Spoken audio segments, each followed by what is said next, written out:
Tina Williams and Tony Giftis. The votes are in following yesterday's primary election, and there's a smaller pool of candidates now vying for spots in office come November. That's our big story today. The results are surprising for some after underdog J.R. Majewski won Republican primary for Ohio's 9th congressional district. 13 ABC's Carly Petrus talked to the candidate today about his strategy now moving forward. That's right. Majewski is currently celebrating his win after taking in 36% of the votes, grabbing 3,000 more votes than his nearest competitor. But why was the win so unexpected? Well, for one, Majewski is new to politics. He first appeared on the political radar back in 2020 when he created massive lawn art inspired by former President Donald Trump. He also traveled to Washington to participate in a rally challenging Trump's re-election defeat. When Majewski eventually announced he was running for Congress, Trump showed his support. We asked Majewski if he thought Trump's political backing helped him win Tuesday night. Oh, absolutely.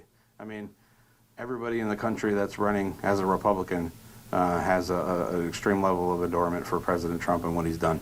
I look at that man as somebody who's stood up for the American people, and I believe that, my calling now is to stand up for him and pay some of that back.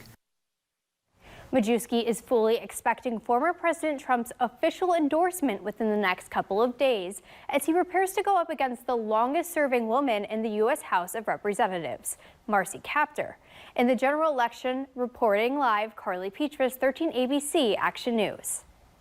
Now that the primary is behind us, you might be wondering what's next. How will these races shape up over the coming months? We have Dr. Melissa Miller, a political analyst and professor from BGSU, with us. And we talked about the Trump effect and how his endorsement is fueling some candidates' campaigns. Do you think that's what happened with J.D. Vance and J.R. Majewski? Absolutely. Just look at J.D. Vance's campaign. It was really kind of wallowing in the middle of the pack for almost the entire campaign period.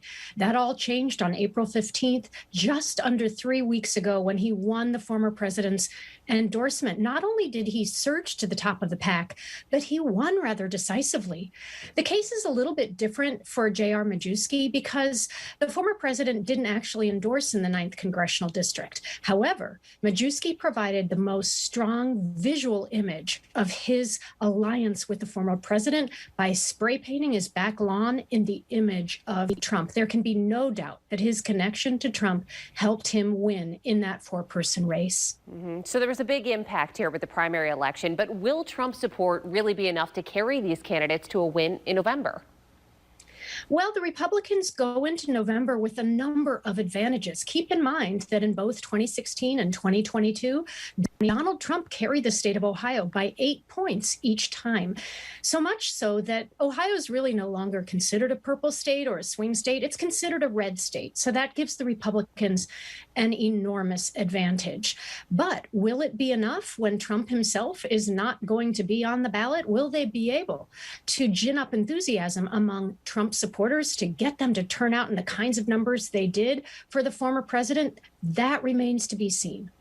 Now, what about the GOP strategy as a whole here across the country? Is Trump really the main thing right now to try to gain control of at least one chamber of Congress?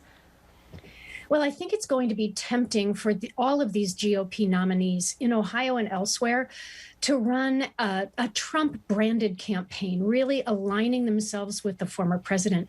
But if they fail to talk about the really important issues facing Ohio voters, for instance, inflation and other pocketbook issues, they could fall short. And I think the same can be said of the Democrats. They're going to be tempted to just brand their Republican opponents as mini Trumps and hope for the best. That would likely fall short as well. My advice to both sides would be to speak to the issues that are really on the minds of voters.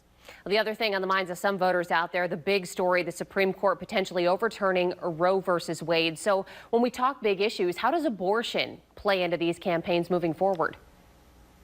Well, it's unclear, actually. Many are saying that this leaked document that indicates the Supreme Court is just about to overturn Roe versus Wade, expected in June or July, will light a fire among Democrats and really generate enthusiasm and turnout among Democrats in November, hoping that they can elect enough Democrats to Congress to codify abortion rights. under the law.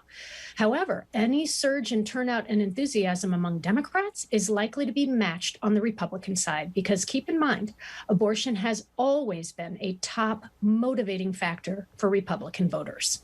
Well, Dr. Miller, thanks so much for your insight today. Thanks.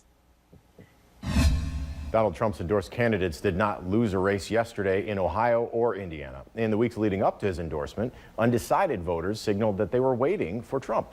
13 ABC's Josh Krupp is live with a closer look at the boost J.D. Vance and other candidates received. Josh? Yeah, and Tony, for that, we only have to go back to the days leading up to Trump's endorsement. For much of the campaign, it was Josh Mandel, the former state treasurer, who was leading in the polls, as he was in mid-April. But at that time, 13% of the voters here were still undecided. And this was the part of that poll that came to fruition. 54% of respondents here said that they were more likely to support the candidate who Donald Trump endorsed in the race. So Vance goes from trailing by 6 points in the polls to winning with 32% of the vote and 8 points over second place Josh Mandel. Tony mentioned that all of President Trump's endorsed candidates won their primaries in Ohio and Indiana. That includes every congressional candidate here in Ohio and all of the statewide candidates. Important to note here that many of the incumbents pictured here were running unopposed. And like Dr. Miller mentioned, the former president not only did not formally endorse J.R. Majewski, despite loving how much support he was showing him. Perhaps that was a signal that Majewski didn't think, or that Trump rather didn't think that Majewski could pull off the upset here. He likes to endorse candidates that he believes will win. Perhaps we'll see him endorse Majewski in the general election. Somebody he also did endorse this race, Governor Mike DeWine. We'll have to watch and see if that plays a factor in November. Reporting live, Josh Krupp, 13 ABC Action News. All right, thanks so much, Josh. And that is our big story today as we wrap up primary election.